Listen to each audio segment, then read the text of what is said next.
Bienvenidos nuevamente a Clave Legal, un programa de las mejores abogadas que tiene Córdoba, como es Paola Bucci y Emilce Fernández. ¿Cómo están? Gracias. ¿Qué tal? Buenas tardes, ante todos. Buenas tardes. Y acá estamos, vamos a... Hablaron de un tema que está en debate hoy en agenda, que es el tema de las amenazas en los colegios. Es un tema muy delicado, muy habitual, lamentablemente, muy actual en la provincia y en el país, que se está dando en todas las provincias. ¿Por qué pasa esto? Bien, se toma en cuenta como desencadenante, principalmente teniendo en cuenta por la gravedad de la situación y por lo que está generando en las escuelas. El punto de partida fue el crimen que hubo en un colegio en la provincia de Santa Fe, en un pueblo del interior, de un niño de más o menos 15 años que fue al colegio armado, entró al baño, armó una escopeta y empezó a disparar, donde lamentablemente falleció uno de sus compañeros del colegio y hubo otros heridos. Sí. A partir de ahí, bueno, hubo toda una repercusión, toda una preocupación de qué se debería hacer en las escuelas y qué podría evitarse. En principio se entendió que podría haber sido un tema de bullying, una reacción de este niño, porque no se sentía cómodo y demás. Se vieron un par de videos donde compañeros lo empujaban y demás, pero no estaba muy claro cuál había sido el detonante de esa reacción de ese chico. Después se empezó a investigar un poco más y dieron con la investigación en la provincia de Santa Fe que había una organización internacional que por medio de redes, a través de juegos de internet, capta a estos chicos y les mandan mensajes como, por ejemplo, apuestas. Claro, los retos virales. Sí, Que en otros países, por ejemplo, han terminado en suicidio o en juegos peligrosos que también terminan en la muerte de niños. Sí. Que de hecho en Santa Fe, creo que a la semana o a los 15 días hubo el suicidio de una niña que también llegaron a la conclusión que fue por un juego de redes donde ella tenía que cumplir con una cierta apuesta. Bien, este sería en principio, se podría decir como el caso clave que después abre todo este debate y que pone en el ojo el tema de la adolescencia, el tema de las redes y la responsabilidad de los padres y también de las escuelas, obviamente. ¿Qué pasó a partir de ahí? Tiempo después, esto fue en mediados de marzo, empezaron a darse otro tipo de retos entre los chicos, por también redes sociales, también por juegos. La mayoría de los casos viene a través de los juegos virtuales. En eso hay que tener mucho cuidado porque los chicos pueden chatear con personas de cualquier parte del mundo y acá es donde se empiezan con estos retos y estas apuestas a ver quién puede pasar el siguiente nivel. Entonces a partir de ahí se empezaron a hacer amenazas en distintos puntos del país. Córdoba ya lleva más de 100, Santa Fe a partir de ese episodio también tiene un montón de casos, Salta. En Plata, en este mes de abril de este año, del corriente año, ya llevamos en el mes 10 hechos. Muchísimo. Doctora, pero está comprobado que todo es por internet, no tiene nada que ver con la familia. Y es que también ahí hay un punto clave en que dónde está la responsabilidad de los padres de controlar. Porque ¿qué pasa? El adolescente entiende que si un padre controla y por ahí supervisa las redes o entra a ver con quién está conversando, que es una invasión a la privacidad. Que es muy distinto, porque cuando vos estás hablando de adolescentes, de menores de edad, que están a cargo de una persona adulta, tienen que entender que hay una diferencia muy grande entre control e invadir la privacidad. Porque una cosa es que yo controle qué juegos está jugando, preguntarle con quién está hablando, identificar de dónde viene esa conversación, si es con una persona que ya no conoce, o qué están hablando, o cuál es el tenor de eso. También qué tipo de contenido están consumiendo. Y habría que, como dice Paola, poner en tapete el tema desde el 2015, de la modificación del Código Civil y Comercial, que se modificaron muchas normas en materia de familia. Cambio de conceptos muy importantes. Cambio de conceptos, exactamente. Justamente el término de capacidad progresiva de los niños, niñas y adolescentes. ¿En qué sentido? Si bien no es equívoco, ha sido un buen planteo que se hizo en nuestra legislación, pero si la capacidad progresiva de los niños lo es para unas cosas, ¿por qué no lo es para otras?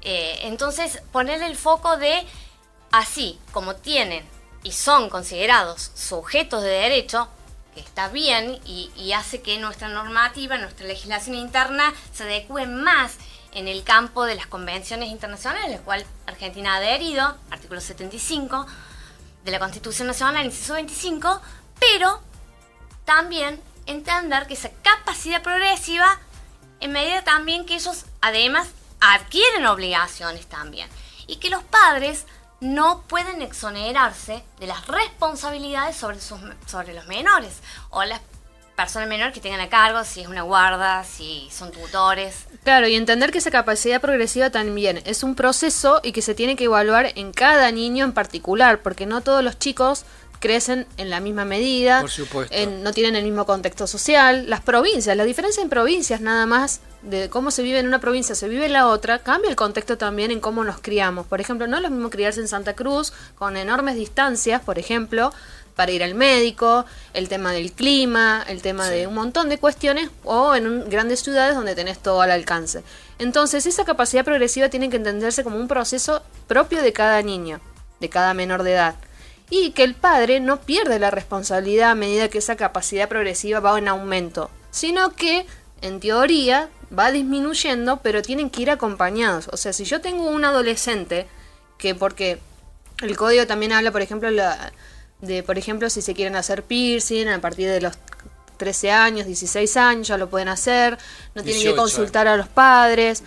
Entonces, hay ahí como un peligro en que los chicos también se confunden, porque los adolescentes necesitan referentes, necesitan adultos y necesitan límites, porque ellos están adoleciendo y están probando justamente esos límites. Y si el adulto se corre, la escuela empieza a tomar un lugar que tampoco le corresponde, porque también la escuela está empezando a educar en tema de valores, en tema de derechos, pero no educa en tema de responsabilidad. Vos sabés que a mí me ha tocado un tema muy personal, porque me ha pasado a mí con mi hijo.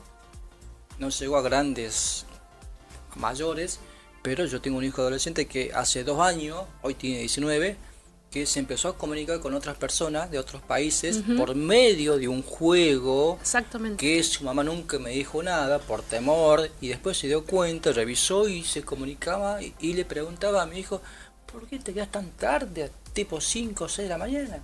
Por diferencia horaria. Claro. Y era porque ya estaban en comunicación, le pedían ciertas cosas, hasta que se dio cuenta, bueno, le quitó el celular, le cambió el número y quedó todo ahí. Pero me tocó. Es que sí, porque el adulto no se tiene que correr. O sea, No, por supuesto, esto de reconocer a los chicos como sujetos de derecho es para también justamente porque antes se entendía a los menores de edad como objeto y supuestamente quedaban sesgados en la patria potestad y se los veía. También se ha modificado. Es otra cosa importante, doctora. ¿Cómo hacen para controlar a los chicos? Bueno, por ejemplo, podemos hablar lo que eso sucede en Mendoza, que activaron un protocolo donde, por ejemplo, para empezar, Mendoza porque como bien abría el tema Paola, esto está provocando las amenazas, amenazas de tiroteo, el tema de estas falsas denuncias en cuanto, primero que es un delito. Sí, ya no es una broma. No, escolar. por supuesto. Esto configura un delito penal, el artículo 211 del Código Penal, que son intimidaciones públicas. ¿Sí? Ponen en riesgo a un colectivo, a grupos de personas, ponen en cólera, por decirle, y también implica todo un despilfarro de los recursos del Estado. Un operativo del gobierno. Exactamente. Entonces, como bien decía Paola, ya esto ha cambiado en varios territorios, en varias provincias, ciudades y provincias y va un aumento de nuestro esto, país. ¿No? Exactamente.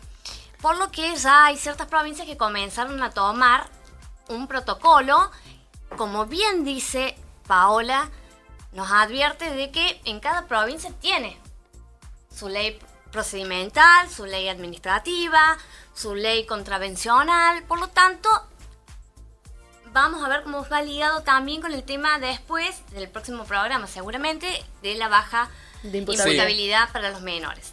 Porque necesitamos aunar criterios. Por supuesto. Sí, justamente el ministro dijo la semana pasada que los padres se van a hacer cargo económicamente de todo el operativo de seguridad. Córdoba, que hablamos de millones. Que tienen que ser un ejemplo, un castigo para los padres, porque no hay otra solución. Bueno, en Mendoza, por ejemplo... Pero no 3 millones, doctora. No, eso es tiene exiguo. Que ser más. Tienen que ser más. Sí, eso es exiguo. Hablamos de 20 millones, por lo menos. Y bueno, Por ejemplo, acá en Córdoba, lo que hace, primero, se determina un protocolo, toda institución académica, escolar, privada, pública, mixta, tiene que, de alguna manera, acá se aborda a través del protocolo de cualquier tipo de amenaza que reciba o escuche en la institución escolar, inmediatamente llamar al 911.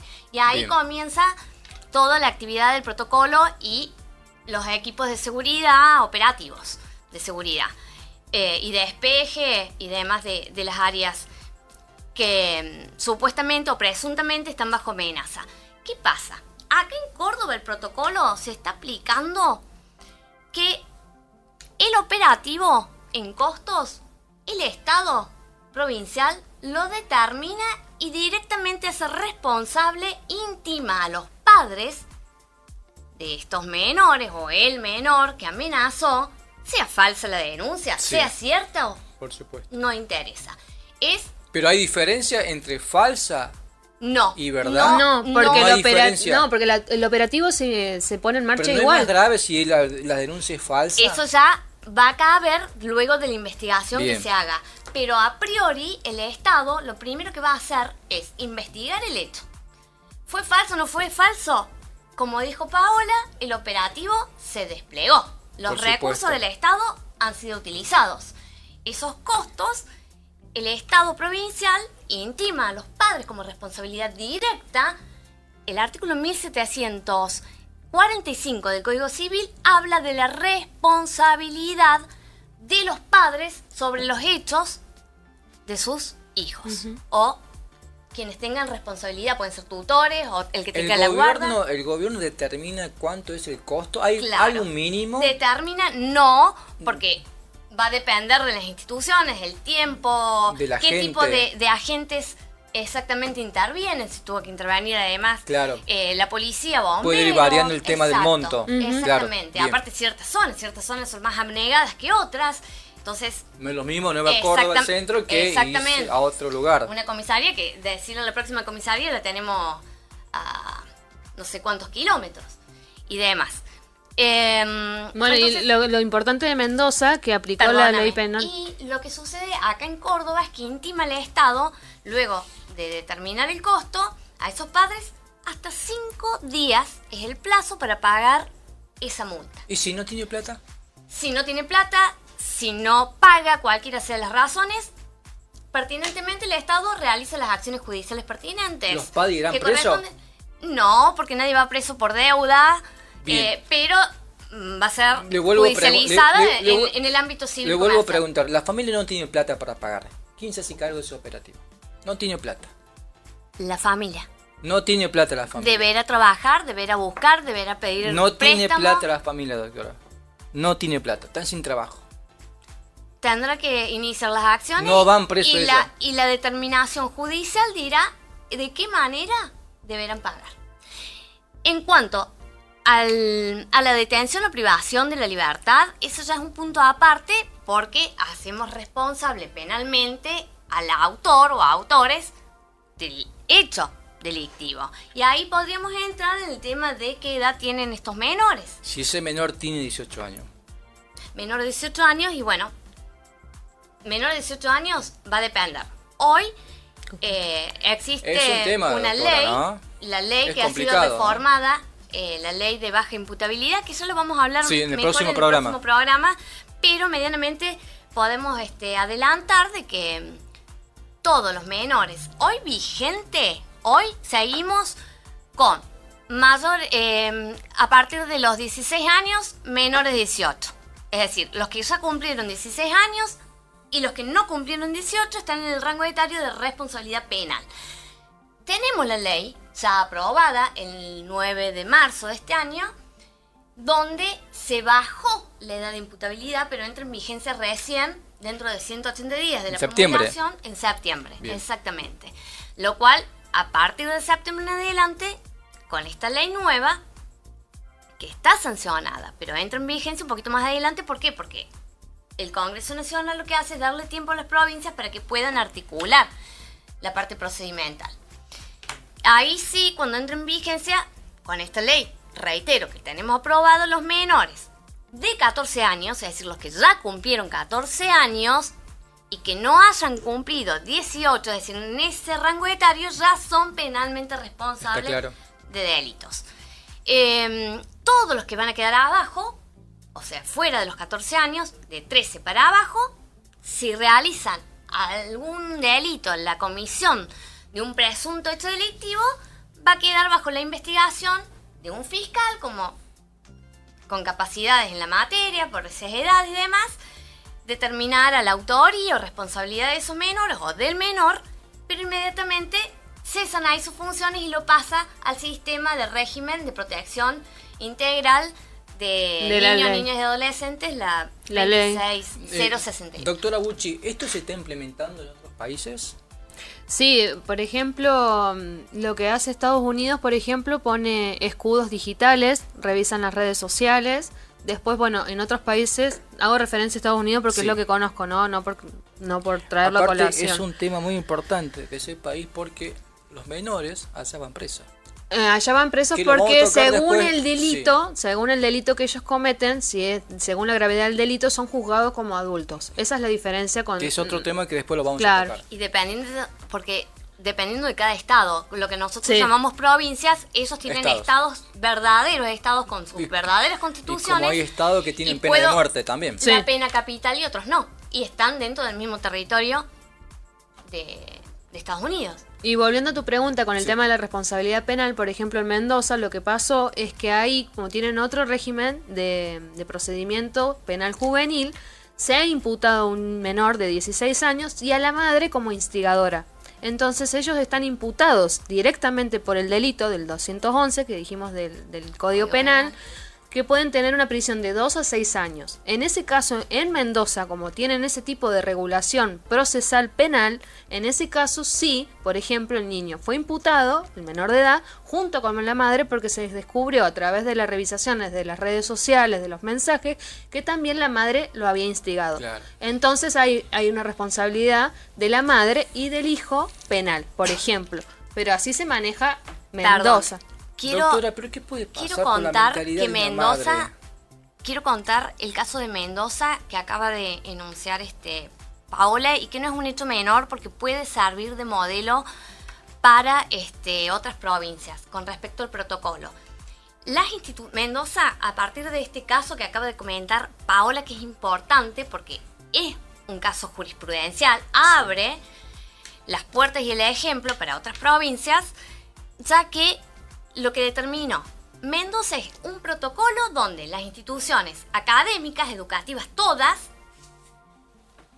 han dado un plazo, esto consiste ya en el protocolo, ha dado un plazo hasta el 6 de mayo de este año, hasta la semana que viene, para que los padres en todas las instituciones se presenten, se apersonen, vayan físicamente a las instituciones y firmen. ¿Qué firman?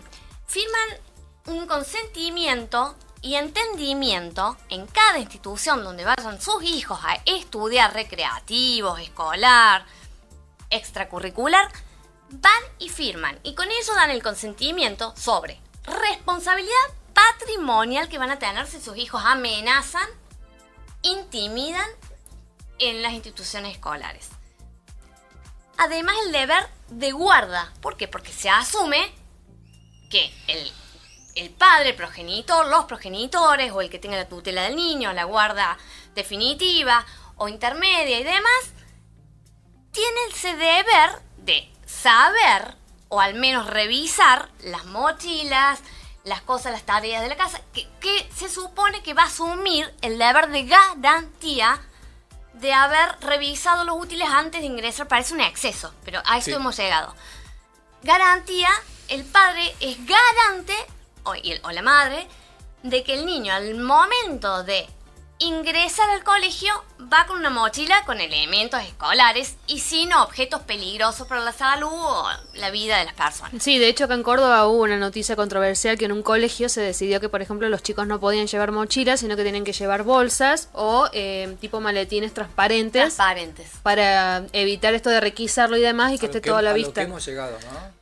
Por eso, o sea, no se trata de broma. Pensábamos nosotros en nuestra época, a ver si la gente Teníamos también nos... el portafolio Sí, enorme. y pensamos cuándo viene el día de clase para ver a mis compañeros, para intercambiarnos las figuritas. Este tema, doctoras... Perdóname, es un tema... y quiero contar otra cosa Sí. más que está sucediendo con este protocolo de Mendoza, que además de la responsabilidad que dijimos patrimonial, es lo que anunciaba Paola. Tiene en esta firma que hacen en Mendoza los padres, que tienen plazo hasta el 6 de mayo. Porque ya vamos a ver cuando no vayan los padres o no quieran firmar. ¿Qué tema? ¿Qué tema? Sucede que, como venía adelantando Paola, en esa misma firma que van a hacer, está el deber de monitorear todo lo que tenga que ver con actividades digitales.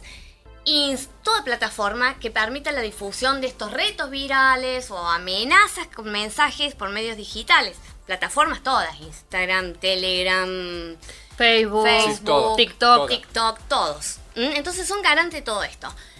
Si los padres en Mendoza, ya este protocolo existe, es actual, está en movimiento.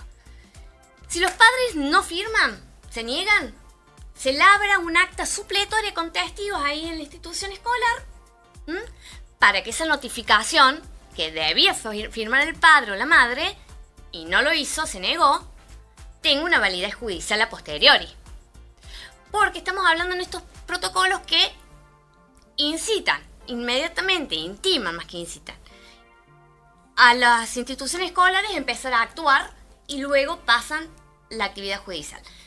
Si los padres son negligentes, ya voy, y nunca van al colegio, este protocolo en Mendoza determina que esa negligencia queda directamente atrapada por el artículo 230, que es de la ley 26061, la ley de protección integral de niños, niñas y adolescentes, y se empieza a judicializar. Porque es el deber de los padres de asumir, de presentarse, firmar, a noticiarse de la situación y demás. Lógicamente que con esto es una locura. Supongo que eso debe pasar por la cabeza de todos, ¿no? Lo que se está tratando de hacer es llevar al ámbito privado, donde siempre debió ejercerse la responsabilidad de educar las conductas, de supervisar a los hijos que se tiene menores a cargo. Y ya darle un alivio, despojar, darle tranquilidad institucional a las aulas. Porque esto nos está superando. Doctora, esto es un tema muy largo para debatir, Sí, para muy charlar. ¿Y qué le parece si lo dejamos para el próximo programa también? Perfecto. Hagamos así. Bueno, muchas Y gracias. los invitamos a todos los que nos escuchan, que también si nos quieren contar sus experiencias Si quieren Por supuesto. comentar también. y escuchar las opiniones también. Por supuesto. Muchas gracias. Gracias a ustedes. Gracias.